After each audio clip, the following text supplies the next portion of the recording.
Muito bem, irmãos, estamos aqui de volta e eu tenho aqui ao meu lado o pastor Gabriel.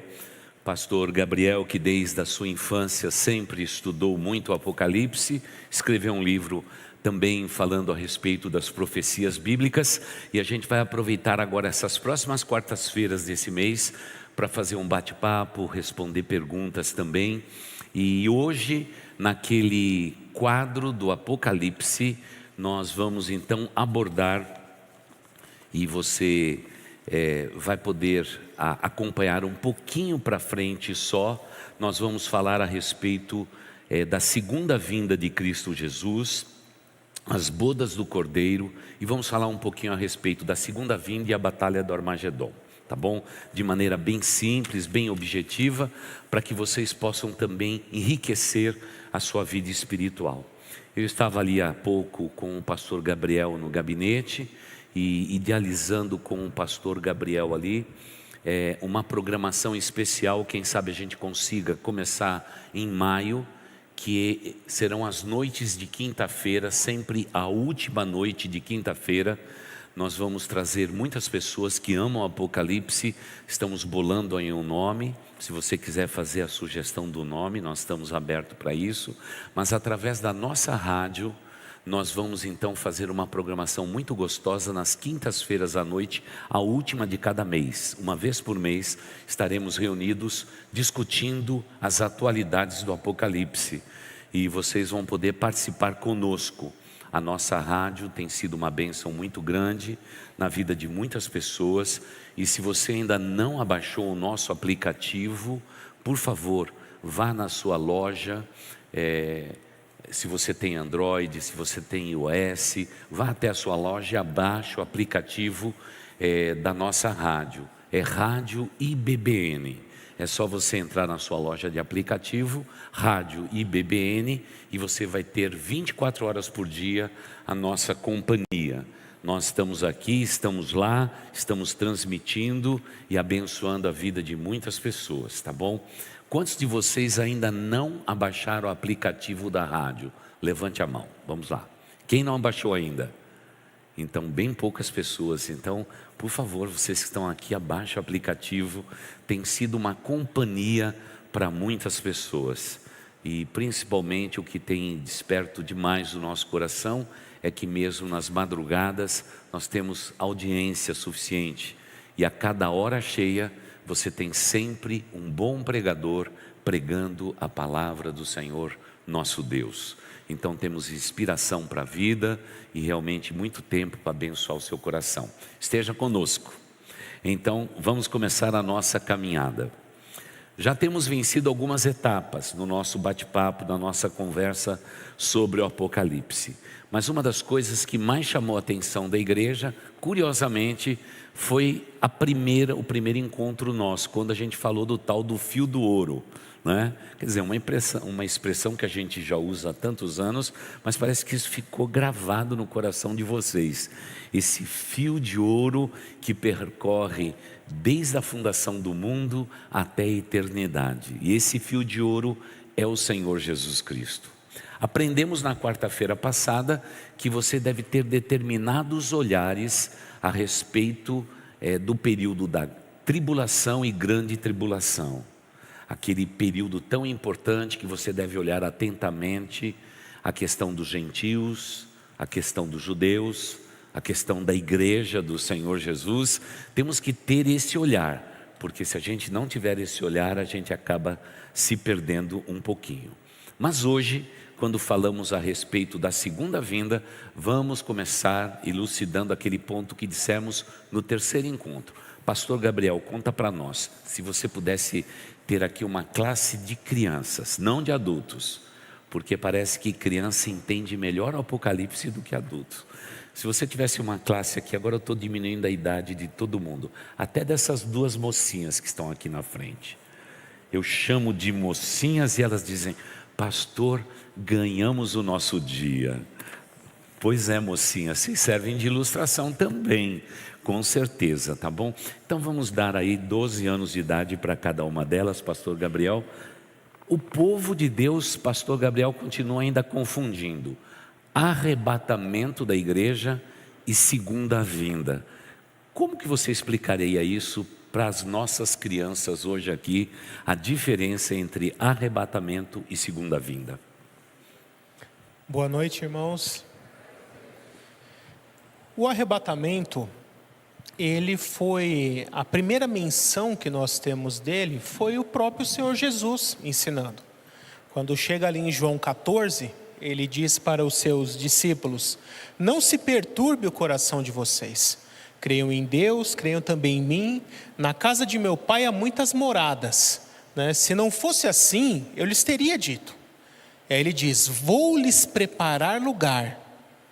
E quando voltar, os pegarei e os levarei para mim, para que vocês estejam para sempre onde eu estiver. Então o que Jesus nos ensinou aqui? Que ele iria ao Pai, né? E aí depois nesse mesmo capítulo ele vai falar da vinda do Espírito Santo, de que não nos deixaria órfãos, não nos deixaria sozinhos, mas que ele iria ao Pai. E entre outras coisas, nos preparar uma morada eterna, não construída por mãos humanas, mas pelo próprio Deus. E aí ele diz que quando essa morada estiver pronta, quando for o momento propício, ele voltaria para ficar aqui na terra com a gente? Não, para nos levar para ele, nos levar para essa morada celeste que ele está preparando lá no céu, na casa do Pai, e para que nós estejamos para sempre onde ele estiver. Então aqui, Jesus ele introduz algo novo, porque no Antigo Testamento já existiam várias profecias de que em algum momento o Messias viria, se manifestaria para julgar o mundo e estabelecer o reino messiânico, estabelecer o reino de Deus aqui na terra. Mas aí Jesus ele depois vai falar sobre essa vinda para estabelecer o reino lá em Mateus 24, Mateus 25. Mas aqui ele nos revela algo novo que até aquele momento era inédito, de que esse povo que seria levantado para o seu nome, haveria um evento em que ele viria a esse mundo, buscar o seu povo e levar para essa morada celeste, né? Então, basicamente, nós podemos distinguir a segunda vinda do arrebatamento pela ideia de origem e destino. Porque no arrebatamento, Jesus vem só até os ares, até o meio do caminho, como diz ali a primeira carta de Paulo aos Tessalonicenses, capítulo 4, versos 16 e 17. E é interessante vocês saberem que a primeira Tessalonicenses foi a primeira carta escrita por Paulo, né? Às vezes ela está lá no finalzinho, porque o Novo Testamento foi agrupado por uma ordem temática, uma ordem de volume da carta, importância. Mas cronologicamente a primeira carta de Paulo foi a primeira Tessalonicenses. E ele já se dedicou a falar sobre o arrebatamento, sobre a vinda do Senhor. E então Jesus vem até o meio do caminho, até os ares. O Espírito Santo conduz a igreja aos céus. Nesse momento, todos os que morreram em Cristo ressuscitam com um corpo glorificado, imortal, indestrutível, né? E nós, os que estivermos vivos nesse momento, também teremos esse nosso corpo que hoje é mortal, transformado para uma natureza imortal, uma natureza glorificada, semelhante à dos anjos, como diz lá em 1 Coríntios 15. E então nos encontraremos com o Senhor nos ares, e aí ele vai pegar essa sua noiva e levar para o céu, né? E eu gosto muito da analogia, ou nós podemos chamar até de simbologia, que está lá em Gênesis 26, né? Até para completar com essa ideia, tem um trecho de Isaías onde Deus diz assim: eu sou o Senhor que revela o fim desde o início. Então Deus tem esse plano, que é esse fio de ouro correndo na história. Nada pega Deus de surpresa, não tem contingência, não tem um plano B, não tem improvisação com Deus. Ele já tem um plano perfeito, estruturado lá desde a eternidade passada, que vai se cumprindo. Por isso no Gênesis a gente já consegue ver uma série de simbologias e profecias do que iria acontecer lá na frente, né? E aí Gênesis 26 geralmente tem um subtítulo na Bíblia escrito assim: uma noiva para Isaac, né? Então qual é a história? Isaac é uma simbologia do próprio Cristo, é o filho de Deus. Da mesma forma que Isaac é o filho de Abraão, Abraão simboliza Deus em algumas passagens, Isaac, sendo o filho da promessa, simboliza Cristo. E aí, olha a revelação aqui. Isaac estava na casa do pai, assim como Jesus estava lá no céu. E aí o pai fala assim: o meu filho precisa de uma noiva. E aí ele manda o seu servo fiel a uma terra distante, que nós podemos entender esse servo como o próprio Espírito Santo, e a terra distante aqui, o nosso planeta Terra, procurar uma noiva para Isaac. E aí ele vai a essa terra, procura e convida quem quer ser a noiva de Isaac. E aí nós encontramos ali Rebeca, que voluntariamente aceita ser noiva de Isaac. Então não é forçado, é uma coisa voluntária. Da mesma forma, o Espírito Santo convida cada um de nós perguntando: quem quer fazer parte da noiva de Cristo? E aí o texto diz que quando a noiva estava pronta, né, Rebeca aqui no caso, ela se aprontou, o Espírito Santo pegou ela e começou a conduzir de volta para a casa do Pai. Da mesma forma, quando a noiva de Cristo aqui nessa terra estiver pronta, vai ser hora do Espírito Santo pegar ela e começar a conduzir de volta para a casa do Pai. Isso é o arrebatamento. E o texto diz que Isaac, quando viu ao longe o servo junto com a sua noiva, ele estava lá na casa do pai, ele ficou esperando? Não, ele foi ao encontro da sua noiva. Da mesma forma também Cristo descerá dos céus ao encontro da sua noiva nos ares. E aí o texto diz que Isaac pega a sua noiva, a conduz à casa do pai e ali consuma o casamento. Da mesma forma, Cristo irá encontrar com a sua noiva nos ares, conduzir ao céu, que é a casa do Pai, e ali selar a sua união eterna com a noiva de Cristo, que somos nós, a igreja. Isso é o arrebatamento. Bom, vamos então para a segunda vinda, né? Porque você já está lá pertinho, vamos aproveitar. Segunda vinda já é um evento para esse mundo como um todo, porque já foi prometido que esse mundo teria que em algum momento ser colocado de volta debaixo do domínio completo de Deus, do governo de Deus sobre toda a criação. Esse domínio foi pervertido lá no Éden, quando o homem pecou e contaminou toda a terra, né, e a humanidade caída como um todo. Mas já era profetizado em todo o Antigo Testamento que em algum momento viria o Messias para julgar esse mundo e estabelecer o reino de Deus aqui nessa terra. E esse é o objetivo da segunda vinda. Jesus irá voltar dessa vez como um juiz. Na primeira vinda veio como um cordeirinho, nessa virá como um leão, para julgar o mundo, colocar todas as nações debaixo do seu domínio e estabelecer o seu reino, que no Antigo Testamento é chamado de reino messiânico, o reino de Deus, e no Novo Testamento recebe o nome de milênio. Mas é o momento em que Cristo de fato virá a esse mundo para fixar o seu trono ali em Jerusalém, um novo templo que será construído, para de fato reinar não somente sobre Israel, mas ser o Rei dos Reis e o Senhor dos Senhores, reinando sobre toda a terra. Normalmente as pessoas fazem a confusão e está muito ligado ao nosso vernáculo, à nossa palavra. Geralmente dizemos assim: Jesus Cristo em breve vai voltar. E aí que fazemos a confusão entre arrebatamento e segunda vinda. Como vocês podem perceber no esboço, é distinta as duas coisas. E como o pastor Gabriel acabou de ensinar, nós temos que entender isso muito claramente, para que não somente possamos nos preparar tanto para o arrebatamento, porque a segunda vinda será inevitável, nós estaremos já reinando com Cristo, não é? Então isso vai ser uma coisa muito forte para nós, mas nós precisamos ensinar isto para as futuras gerações, como que vai acontecer. Por isso que eu usei a linguagem, logo do começo, como se nós todos fôssemos crianças.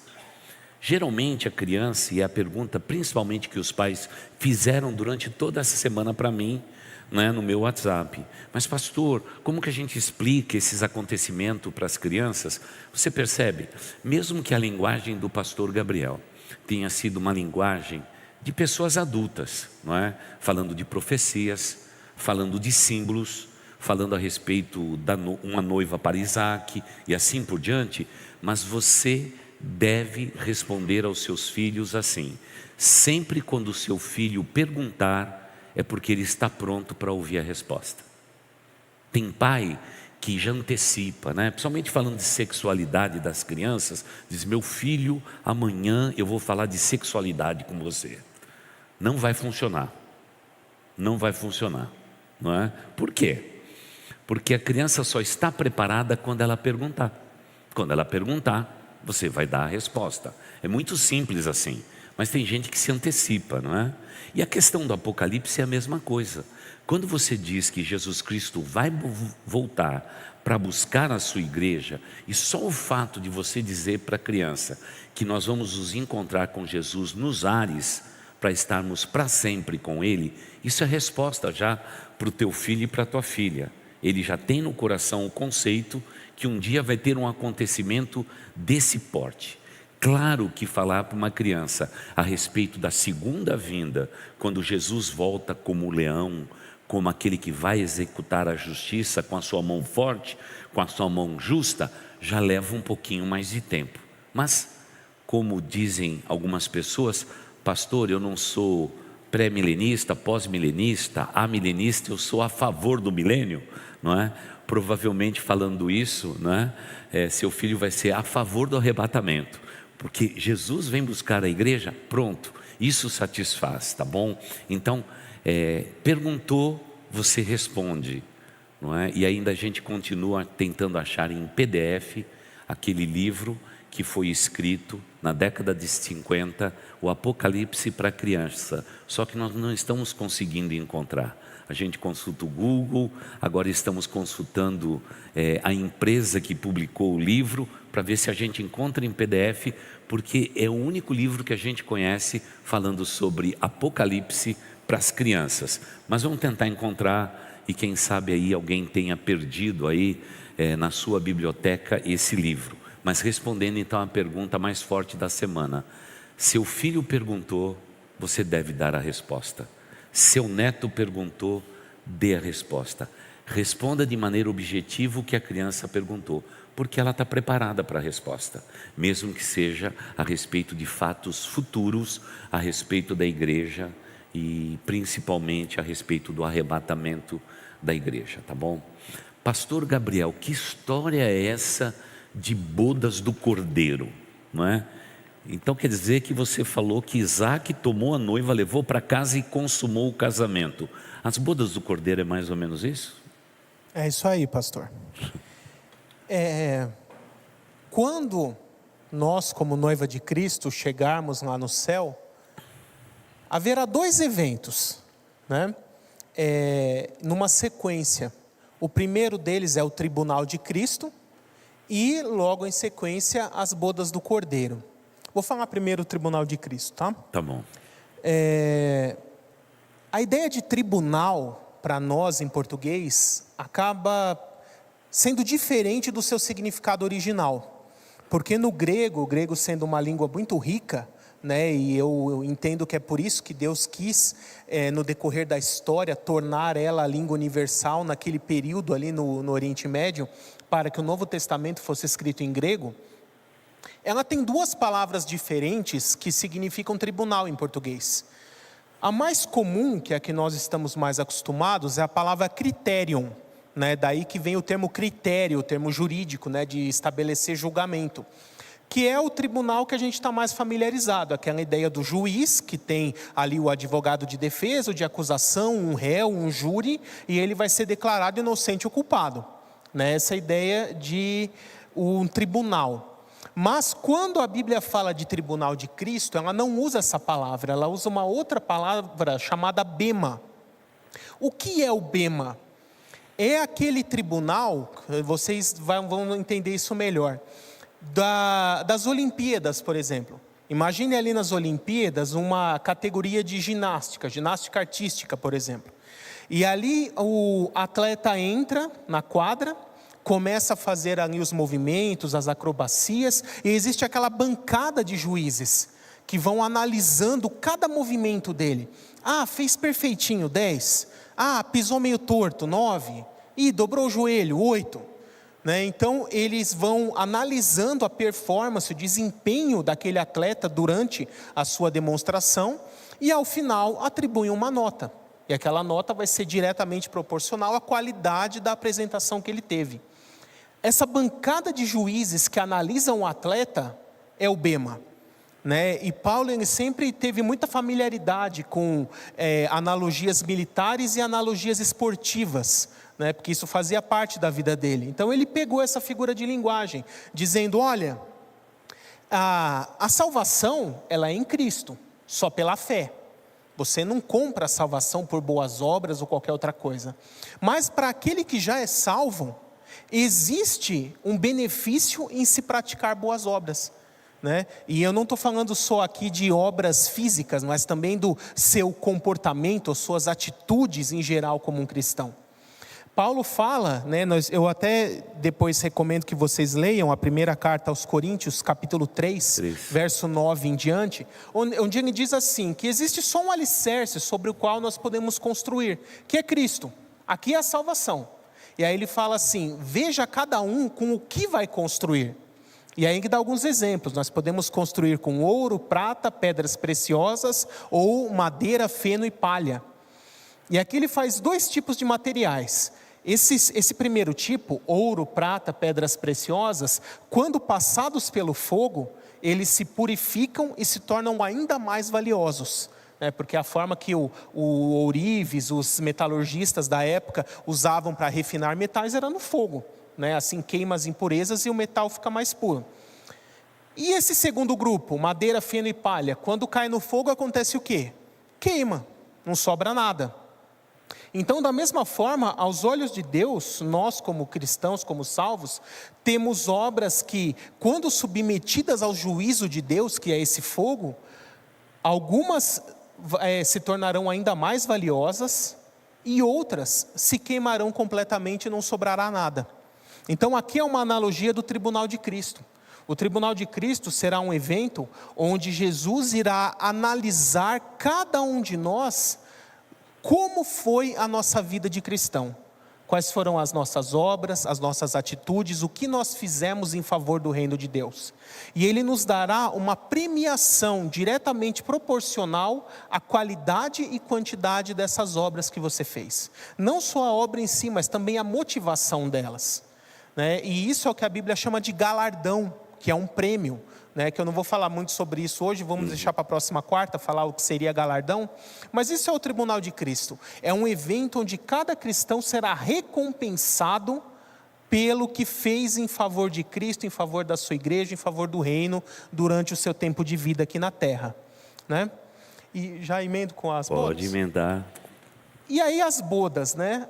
É interessante que o próprio Antigo Testamento nos diz, se você pegar ali, por exemplo, no Gênesis, que a festa de casamento judaica, né, durava 7 dias. A gente vê ali, por exemplo, no casamento de Jacó, né, onde ele primeiro casou com Raquel, e aí, por engano, né, foi enganado por Labão, mas só depois de 7 dias que ele pôde casar com a Lia. Aliás, é o contrário, né? Primeiro casou com a Lia, depois com a Raquel. Porque teve que esperar terminar a festividade. Nós vemos também lá em Juízes 14, o casamento de Sansão, que durou 7 dias.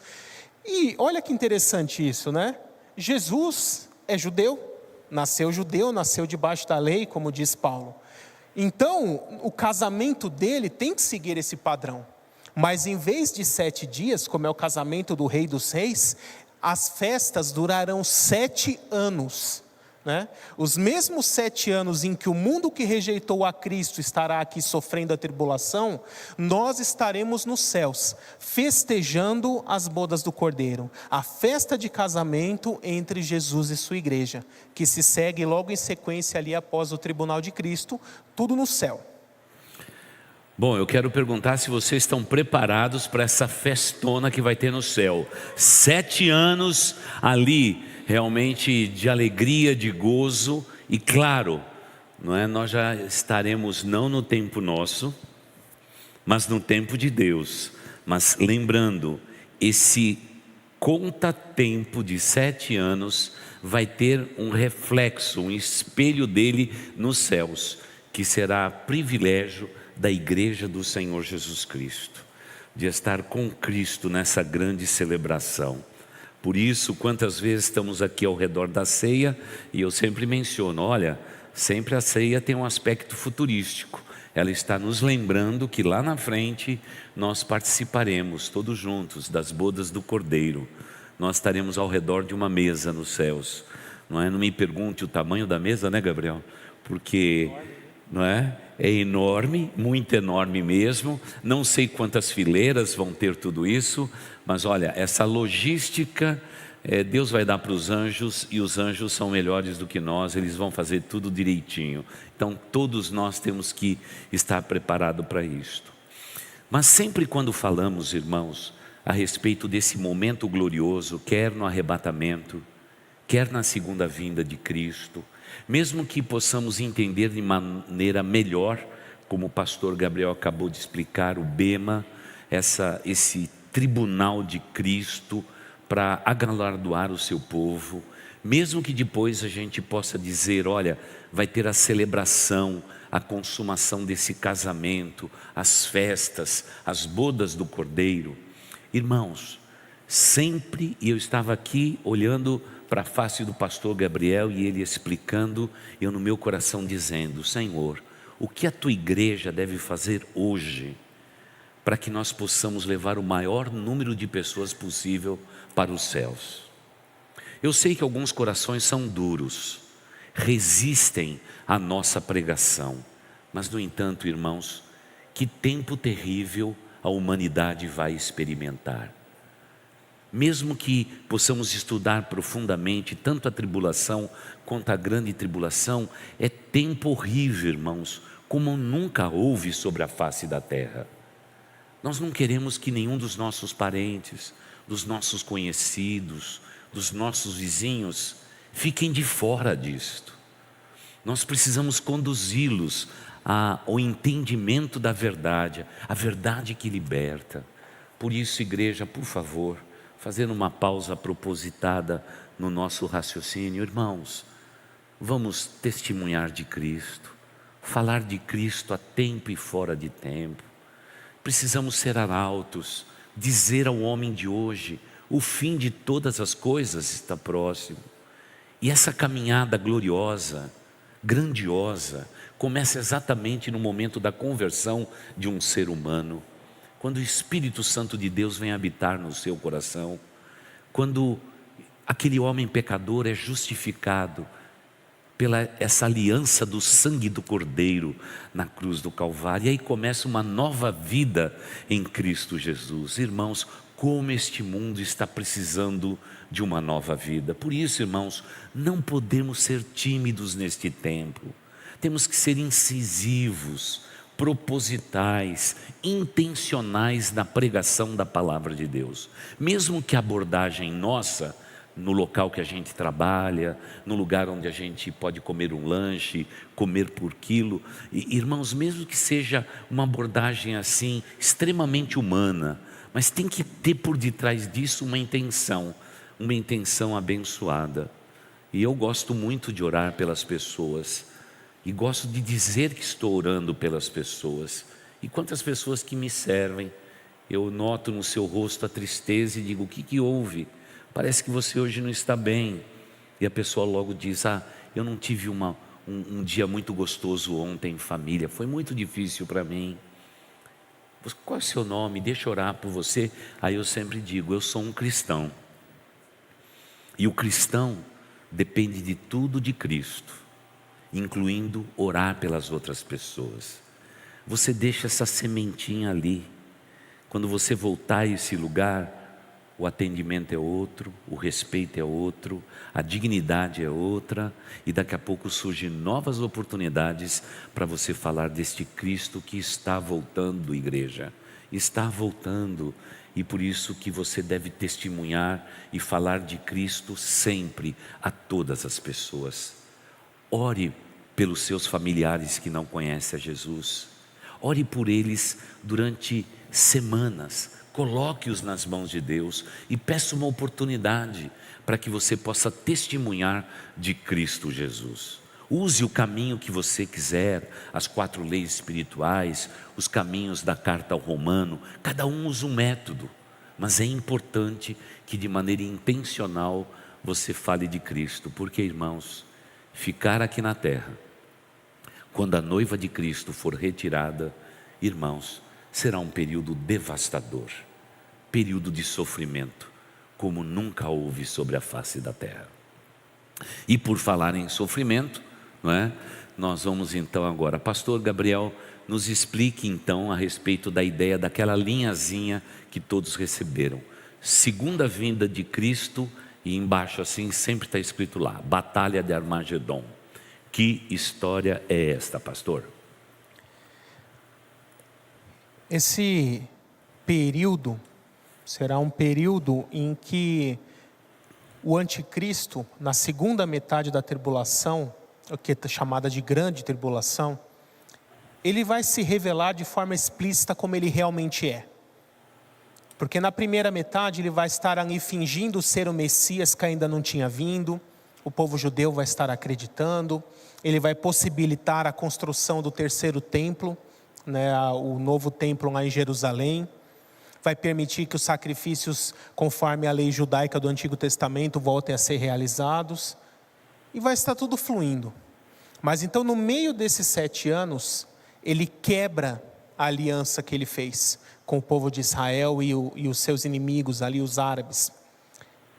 E quando ele quebra essa aliança, ele vai até o templo, profana o templo, coloca ali a sua imagem, se assenta num trono naquele templo e declara: eu sou o único Deus e agora só eu devo ser adorado aqui. E é nesse momento que o povo de Israel se conscientiza. Ele percebe que, opa, o verdadeiro Messias jamais faria isso. Então ele não é um Messias.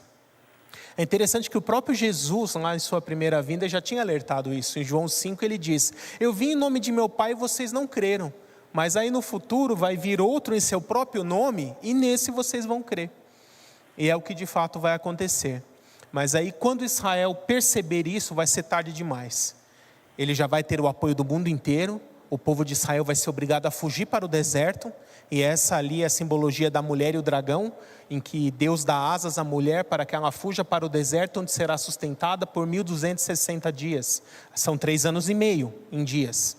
É a segunda metade do período tribulacional, onde o povo de Israel estará sendo protegido por Deus ali no deserto. Eles terão que fugir de Jerusalém. E Jerusalém estará dominada pelo anticristo. Mas aí então os exércitos da terra começarão a se organizar para uma grande batalha, para uma grande guerra, que já nesses 3 anos e meio finais começa a se desenrolar como uma grande guerra mundial. Alguns estudiosos, baseados em Daniel 11, por exemplo, entendem que o mundo se subdividirá em 4 grandes exércitos continentais, 4 grandes blocos continentais, que seria um dos países europeus, outro dos asiáticos, outro dos africanos e outros ali mais do norte. O norte da Ásia seria ali os países eslavos. E então esses 4 grandes blocos mundiais, eles migram para em direção a Jerusalém. É interessante que Daniel chama esses blocos de reis do norte, do sul, do leste e do oeste. Mas em relação ao quê? Em relação a Israel. Aos olhos de Deus, o centro do mundo é Israel. Então é ao norte de Israel, é ao sul de Israel, é a leste de Israel e assim por diante. E olha que interessante, até hoje, você pode pegar um mapa mundi na sua casa, pode ir lá depois olhar, Israel está no centro do mundo. O centro do mundo é Israel. Em qualquer mapa mundi você vai ver isso.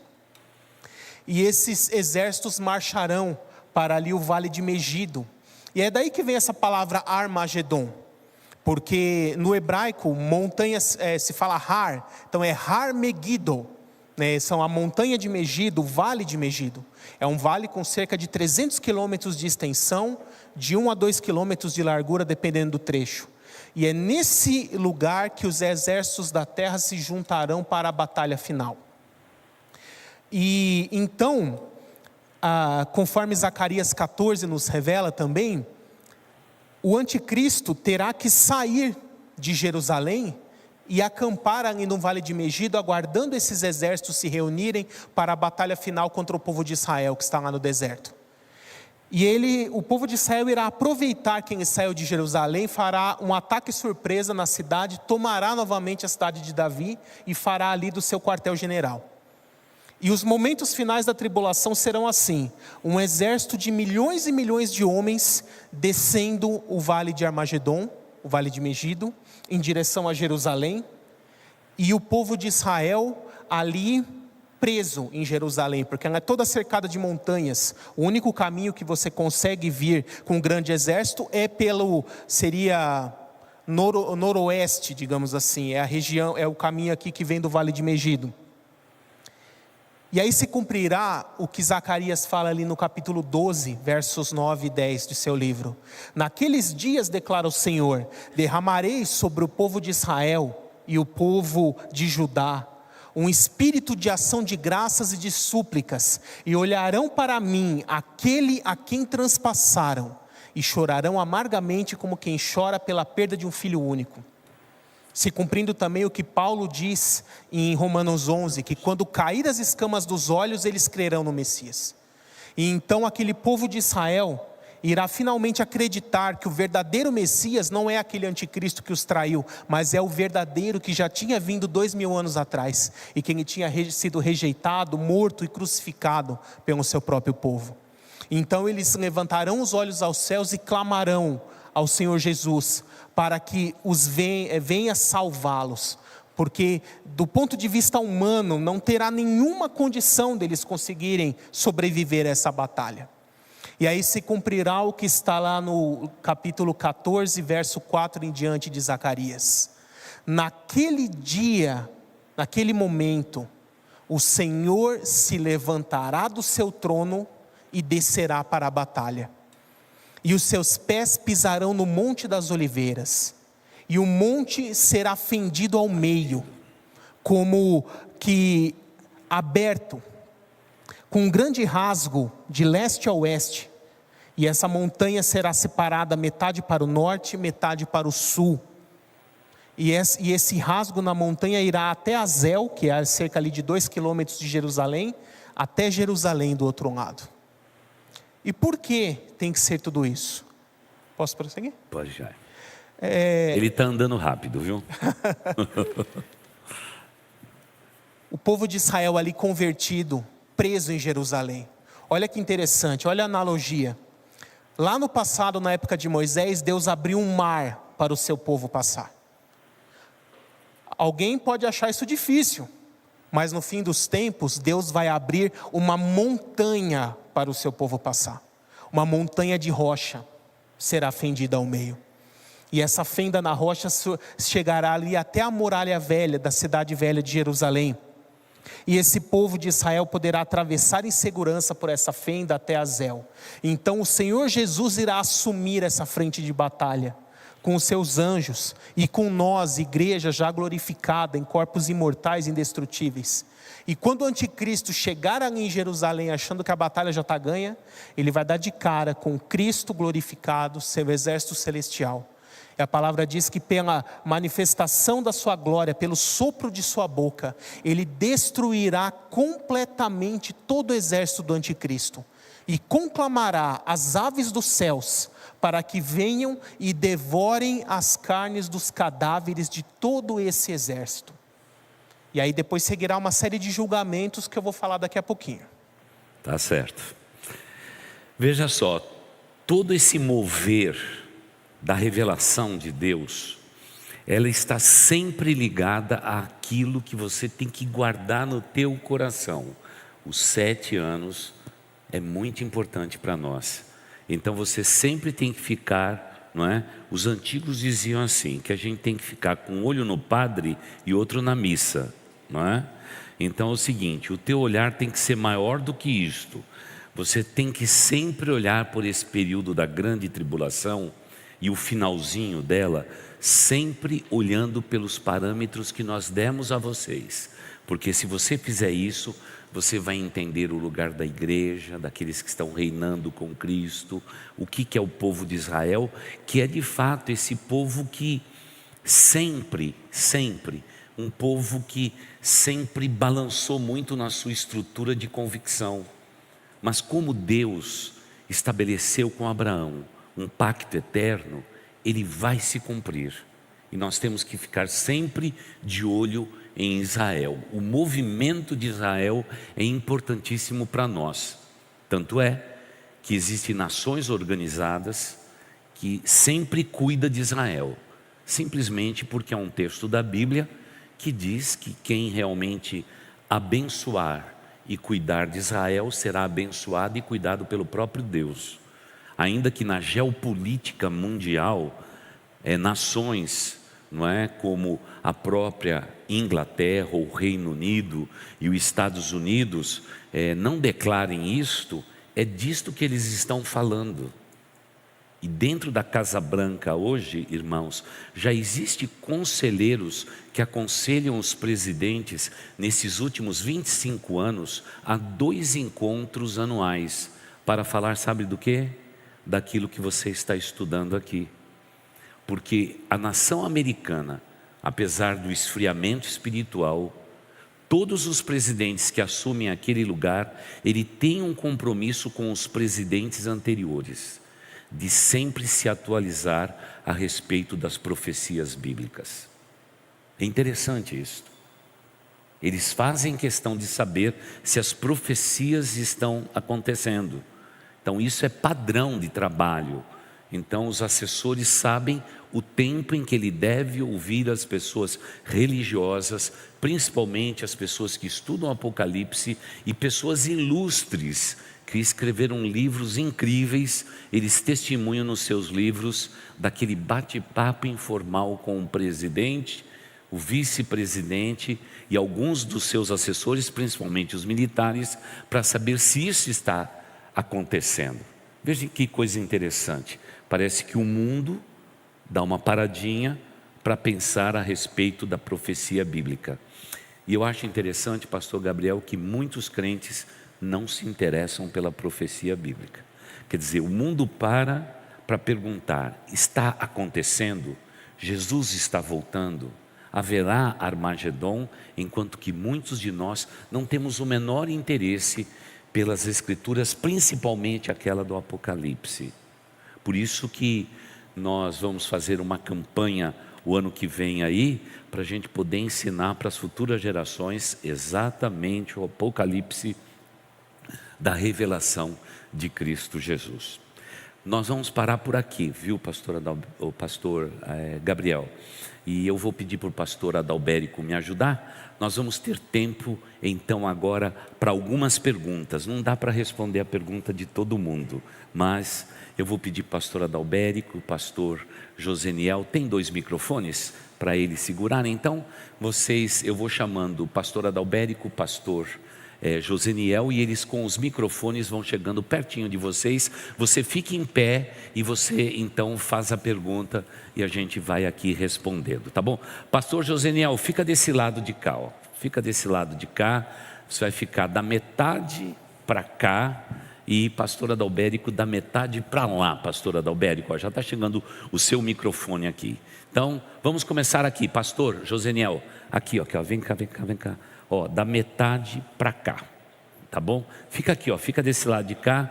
Pastor, fica aí nesse corredor aqui, vai ficar bem visível, tá bom? Então vamos começar por lá, ó. Vamos começar por lá. Vamos lá, minha irmã, pode fazer a sua pergunta aí. Isso. Pastor, eu tenho a seguinte dúvida. No arrebatamento, a igreja vai encontrar Jesus nos céus e nós vamos estar com Ele lá nos céus. Ok. Aí começa aqui os 7 anos na terra. Sim. Ok? Terminando os 7 anos, vem a segunda vinda de Jesus. Certo. Jesus passa a reinar aqui na terra. Uhum. A igreja continua lá no céu? Não. Não. A igreja volta com Jesus. Volta com Jesus. A partir de quando casou, não separa mais. Casou, está junto para sempre. né? O que Jesus falou lá em João 14. É muito importante isso. Eu me unirei com vocês e vocês estarão para sempre onde eu estiver. Então, dali para frente, onde Jesus vai, a igreja está junto. Então tá casado mesmo, hein?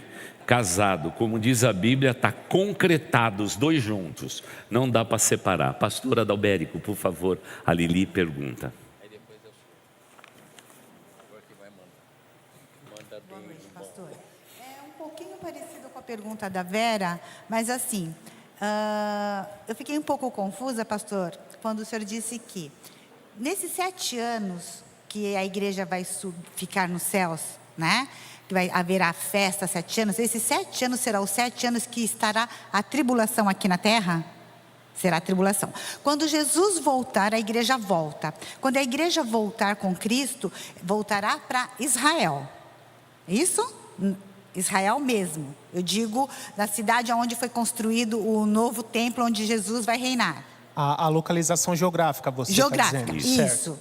Então a igreja volta com Cristo na cidade de Israel, correto? Tá. Antes disso um pouquinho, enquanto está tendo essa tribulação desses 7 anos de 3 anos e meio de paz e depois de tribulação, ao redor o restante do mundo, ele estará fazendo parte desse movimento que haverá, imaginando assim, bem ingênuo mesmo. Por exemplo, estão em Israel, está acontecendo tudo isso, e um outro país qualquer, ele está participando, adorando esse novo Messias ao mesmo tempo? Certo. Então, durante a tribulação, a grande maioria dos que se converterem serão mortos. Serão perseguidos e mortos pelo anticristo. Esses são aqueles mártires da tribulação que Jesus mostra ali quando é aberto o 5º selo. E ele levanta ali debaixo do altar e vê as almas daquelas pessoas. Que seguram palmas em suas mãos. Isso, né? Que exatamente. A gente já estudou. E aí no final da tribulação, quando Jesus volta à terra, ele primeiro vai encerrar a guerra do Armagedon. E aí ele irá ressuscitar todos os mártires da tribulação que estavam ali no paraíso aguardando a ressurreição, também em corpos imortais glorificados, para que esses possam participar do milênio. Esses serão os que vão morrer. Alguns dos salvos permanecerão vivos a tribulação inteira e estarão vivos no momento que Jesus voltar. No caso de Israel, a maioria vai ser assim. Então, quando Jesus voltar, ele irá realizar um julgamento. Mateus 24 diz que ele dará ordens aos seus anjos para que vasculhem os cantos da terra, separando os escolhidos. Então, juntando, por exemplo, com Joel 3 e Ezequiel 20, o texto nos ensina que Jesus irá reunir todos os sobreviventes da tribulação lá em Israel, num vale que a Bíblia chama de Vale de Josafá, que não tem um local definido, mas muitos entendem que será esse vão que será aberto onde antes era o Monte das Oliveiras.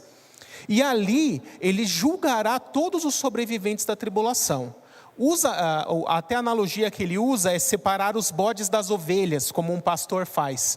Então as ovelhas que simbolizam os salvos serão colocadas no aprisco, ou seja, eles terão direito de entrar no milênio, participar do reino messiânico. É nesse mesmo texto de Mateus 25 que Jesus diz lá: vinde benditos, entrem no reino do meu Pai, preparado desde a fundação do mundo.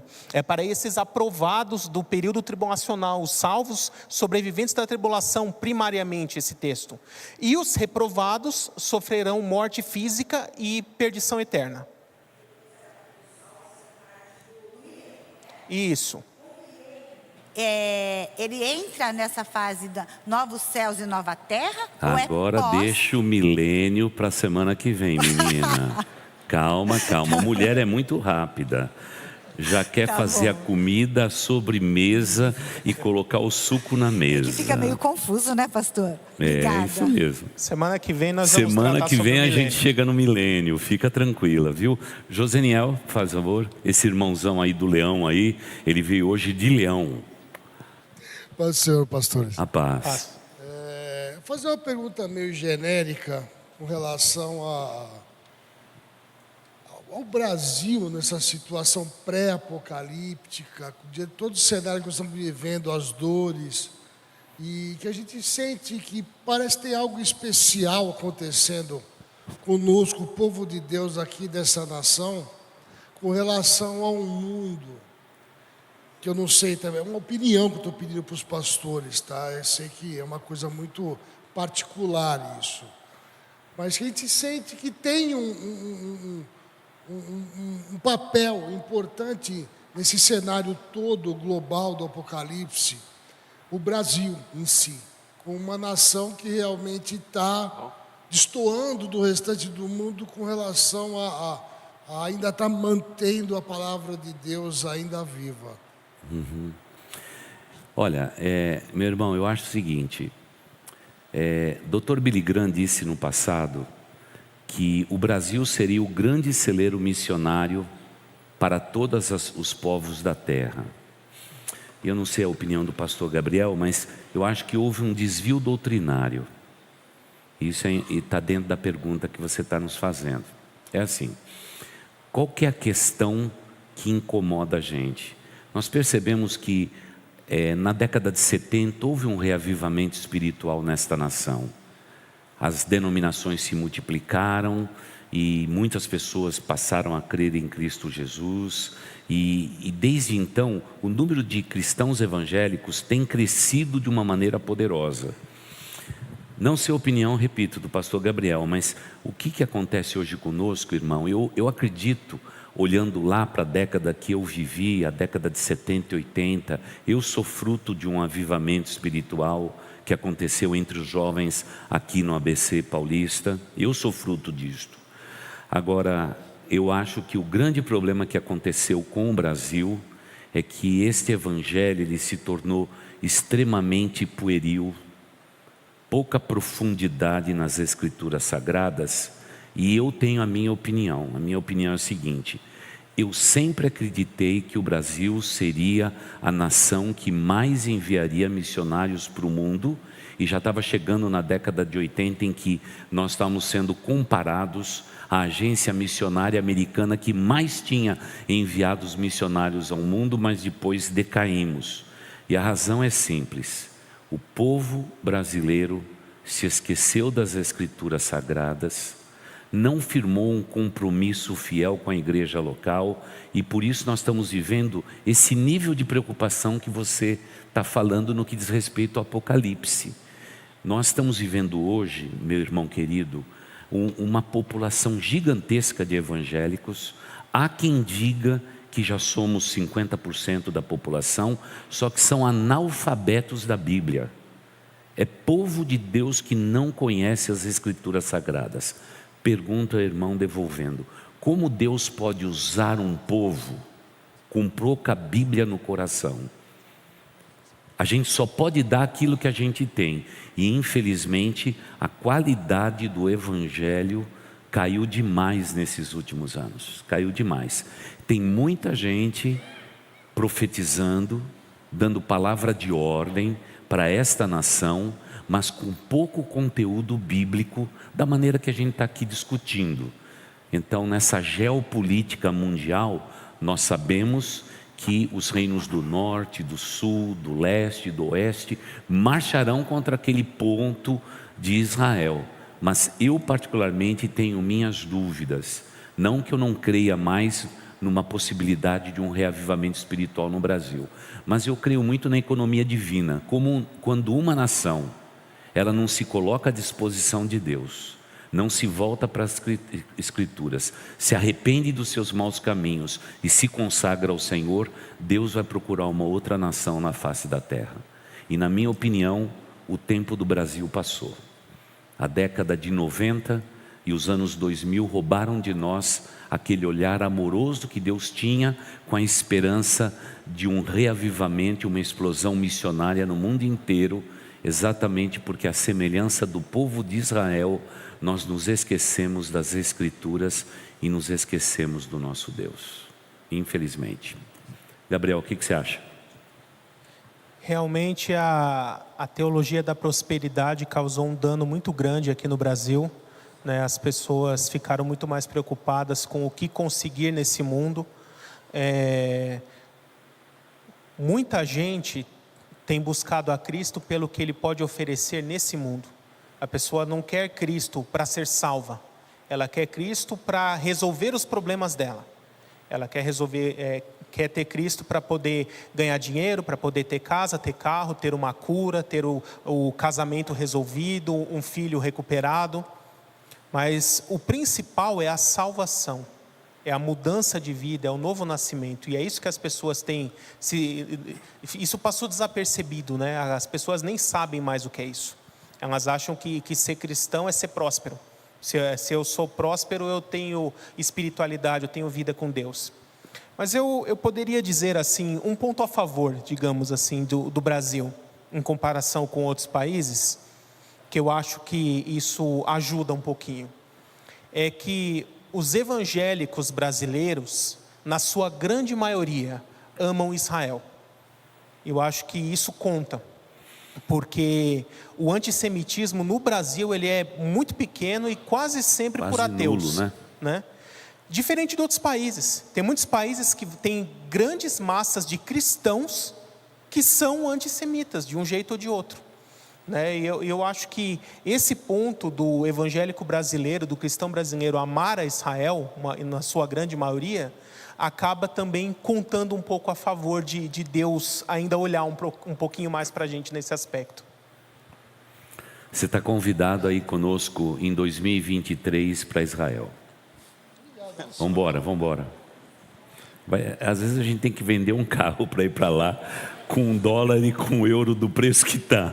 Mas vale a pena, viu? Vale a pena. Pastor Adalberico, por favor. Pastor, temos a irmã aqui e temos 2 perguntas online. Tá bom, vamos a elas também. A minha pergunta é bem simplesinha, pastor. No arrebatamento, os que são salvos vão ressuscitar primeiro e subir aos céus com Jesus. E os que não são salvos, que morreram e não foram salvos, o que vai acontecer com eles já de imediato, quando a gente subir? Eles estão dormindo, mas sofrendo, né, Gabriel? É duro dizer isso. Eles têm uma espécie de sono, não é? Como a gente diz, quando um justo morre, ele está no descanso do Senhor. Mas a pessoa incrédula, quando ela morre, ela já está em sofrimento. Da mesma forma que quando a gente olha para esse quadro, mesmo desejando o maior bem do mundo para todo mundo, já é um estado realmente de sofrimento, diferente do justo. Pode completar, Gabriel. A esse respeito, eu recomendo a leitura do Evangelho de Lucas, capítulo 16, versos 19 a 31, que é a passagem do rico e o Lázaro. Né? Ali, Jesus exemplifica certinho o que ocorre com o salvo após a morte e o que ocorre com o perdido após a morte. Mas, só complementando a resposta, os perdidos não irão ressuscitar nesse período. Eles irão ressuscitar depois do término do milênio, apenas para o juízo final, que é o julgamento do grande trono branco. Provavelmente, dando tempo, a gente vai falar isso na próxima semana. Tá certo. Faz favor, minha irmã. Boa noite, pastores. Pastor Gabriel. Aumenta mais para mim o microfone dela, por favor. Senão... Pastor Gabriel, tá bom assim? Pode. O senhor falou na semana passada que o anticristo seria gentil. Alguma profecia do Antigo Testamento dá uma pista para a gente? Qual seria a nacionalidade dele? Então, também existe um outro ramo de profecia de que ele seria em parte judeu. Isso por causa de Gênesis 49. Ali, quando Jacó, antes de morrer, ele faz uma profecia, uma bênção, na verdade, a respeito de cada um dos filhos dele. E essa bênção tem um caráter profético do que aconteceria com o seu filho. E aí, quando ele fala de Dan, ele fala que Dan seria semelhante à serpente que fica aguardando no caminho para morder o calcanhar. Então, muitos entendem ali que isso seria uma referência de que o anticristo viria da tribo de Dan. Mas isso é um pouco mais assim nublado a esse respeito. Uma profecia que nós temos mais apurada nesse sentido é a própria profecia das 70 semanas de Daniel, quando ele diz que do povo que destruiria Jerusalém e o templo, viria no futuro um governante que faria um acordo de paz. Né? Então, como nós sabemos que quem destruiu Jerusalém e o templo foi o Império Romano, Então, nós conseguimos entender também que este que viria, que é o anticristo, também será romano. Mas aí nós temos que entender romano na visão daquela época, ou seja, pertencente ao Império Romano. O Império Romano naquela época, ele abrangia toda a Europa, Oriente Médio e Norte da África. Então nós entendemos que de alguma dessas áreas do antigo Império Romano virá esse príncipe que será o anticristo. Então o mais possivelmente é que ele será europeu por um ramo de linhagem, mas também terá uma ascendência judaica. É isso aí. Você vê, né, irmãos? Olha, nós estamos em dois aqui, nós nos amamos. E às vezes a gente não concorda, né? Então o Gabriel disse para mim assim: pastor, eu concordo com você 95%. Eu digo para ele: eu concordo com você 97%, não é? Porque em todos os estudiosos do Apocalipse, né, tem questões pessoais, né? Os irmãos já ouviram eu falar aqui a respeito de Dan e da teoria que eu acredito a respeito disto. Mas isso é assunto para outra época. Vamos para a internet? Por favor, qual que é a pergunta que nós temos aí vinda pela internet? A gente tem uma pergunta aqui que talvez até o pastor Gabriel poderia responder. A Sandra Lilian falou no YouTube: pastor, gostaria de entender por que Deus permitirá que tudo isso ocorra conosco. A tribulação, no caso. Como se fosse, acho que, uma punição, né? Por que Deus está permitindo que tudo isso aconteça? Bom, voltando naquela ideia de que Deus subdivide a humanidade, escatologicamente falando, em 3 grupos, que são a Igreja de Cristo, Israel e os gentios ímpios, Deus tem planos e propósitos a cada um desses grupos durante a tribulação. No caso da igreja, a Bíblia é bem clara. Você pode pegar lá a 1 Tessalonicenses no capítulo 1, que fala que nós não fomos destinados para a ira. E no capítulo 5, esse é o capítulo 5, e no capítulo 1 diz que aguardamos Jesus que nos livra da ira que há de vir, da ira vindoura. Nós também temos Apocalipse 3:10, que Jesus diz que a sua igreja fiel será livrada dessa hora de provação que será estendida sobre toda a terra. Então, a igreja fiel, aquelas pessoas que se entregaram a Cristo, nasceram de novo, são cristãos verdadeiros, eles serão livrados de tudo isso. Nós não passaremos pela tribulação, né? Quem vai ficar na terra? Gentios ímpios e Israel, né? Com Israel, olha que interessante, quando você vê lá os julgamentos das trombetas, todos eles são limitados em 1/3. 1/3 da vida marinha destruída, 1/3 da vegetação e alimentos queimados, 1/3 da água potável destruída, né, contaminada. Por quê? No caso de Israel, é uma punição educativa. Uma punição a fim de que eles se quebrantem, se arrependam e venham reconhecer a Cristo como Messias, Jesus como Messias, como de fato acontecerá, que eu já comentei na outra explicação. Então, quem sobra? Apenas os gentios ímpios, aqueles que irão negar a Cristo, vão adorar o anticristo, reconhecê-lo como Deus, receber a sua marca, fazer parte de seu governo. E a estes são destinados a eles os juízos das taças, que a própria Bíblia diz que são as taças do vinho do furor da ira de Deus sem mistura. Ou seja, o verdadeiro julgamento na sua intensidade máxima será destinado apenas aos ímpios, aqueles que rejeitaram a Cristo, rejeitaram o Evangelho e se aliarão ao anticristo. Perfeito. Próxima pergunta aí da internet. Agora aqui no Facebook, a Isabel Moura, ela perguntou o seguinte: o Senhor sempre fala, acho que está para o pastor, né? O Senhor sempre fala para ir para Jerusalém após o arrebatamento. Os meios de comunicação não vão dar conta das 2 testemunhas? E a língua não terá uma tradução para dar oportunidade de salvação a todos? Então é 2 em 1 aí. Bom, a minha resposta é sempre a mesma, né? Eu acredito que os meios de comunicação vão estar realmente à disposição, mas eu tenho minhas dúvidas a respeito do domínio do anticristo como iníquo nesse momento da história. Se ele vai marcar, o povo vai receber a marca da besta e tudo isso vai acontecer, eu creio que ele vai manipular todas as mídias naquele tempo. exatamente para apagar esses sinais e vestígios do poder, da glória de Deus e das profecias. Por isso que eu brinco dizendo sempre o seguinte, não é? Se você ficar, não é? A igreja subir, você pega um avião e vai para Jerusalém, porque você tem ainda a chance das duas testemunhas, né, Gabriel? Essa vai ser a chance. É uma maneira, assim, gentil de dizer isso tudo, porque eu acho, não é, que da mesma forma que a mídia hoje é manipulada e manipula as pessoas, pode ter certeza, o anticristo vai manipular tudo, não é? Dando a impressão de que, por exemplo, como que vai justificar o meu desaparecimento e o seu? Não é? Ele vai contar uma história, não é? Ele vai contar uma história, não é, a respeito do nosso desaparecimento, e com certeza vai dizer que a gente não prestava, não é? Que a gente não servia para nada.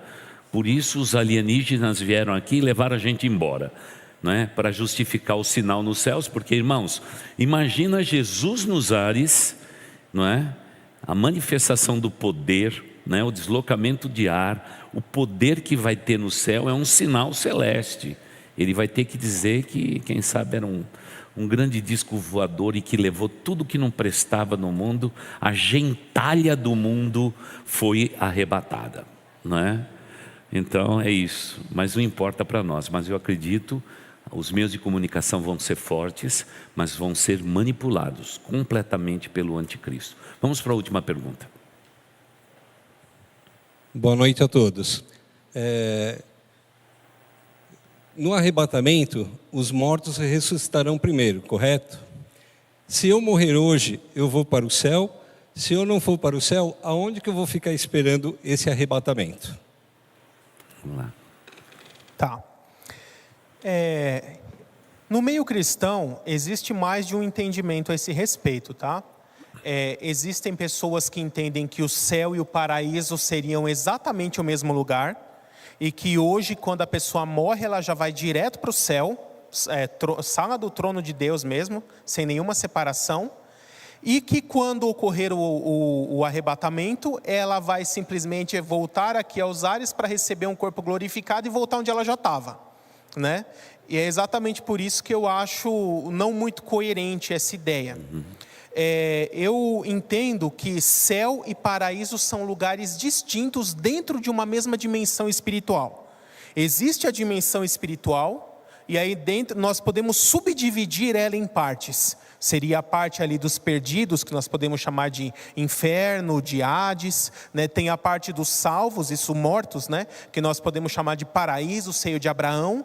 E tem o terceiro céu, a dimensão celeste de fato, onde Deus habita com os anjos, com o seu trono ali. Então eu entendo que esse lugar aqui da sala do trono de Deus, só teremos acesso após a ressurreição e a glorificação. Que todos os que morrem salvos hoje vão para o paraíso, que é um lugar que nós já desfrutamos de alegria, descanso, da presença de Deus, da presença de Cristo, mas não de uma forma tão intensa quanto será no céu de fato após a ressurreição. Perfeito, é isso aí. Essa é a convicção, aliás, da nossa denominação, não é? Quando ela estuda essa questão, o povo batista, na sua cultura milenar, crê exatamente nisto. Bom, irmãos, nós temos que parar por aqui, e eu gostaria então agora de agradecer mais uma vez o pastor Gabriel. Gabriel, obrigado, viu? Que Deus abençoe muito a sua vida, não é? E vamos estar juntos, e vamos nos preparar para mais coisas, porque o assunto do Apocalipse é realmente algo tremendamente poderoso, não é? Então eu gostaria agora de orar a Deus. Vou pedir para que vocês fiquem em fé. Pastor Gabriel, só vem um pouquinho para frente, para ajudar o pessoal que nos assiste pela internet, para que realmente fique tudo certinho. Nós vamos orar ao Senhor, pedindo que Ele esteja nos abençoando, e que você, meu irmão, minha irmã, sempre tenha uma janela do teu entendimento voltada para as questões das últimas coisas. Cultive isso no seu coração. Por favor, passe isso aos seus filhos. É muito importante. Precisamos levantar uma geração de pessoas dentro da nossa igreja que realmente tenha esses hábitos tão positivos de saber e viver o Apocalipse e compreender essas verdades bíblicas, tá bom? Pastor Gabriel, você pode orar por nós, por favor? Tá, som. Chegou. Senhor Deus, muito obrigado, Senhor, por mais essa noite em que nós tivemos mais uma oportunidade de poder ensinar a Tua palavra para o Teu povo, Senhor.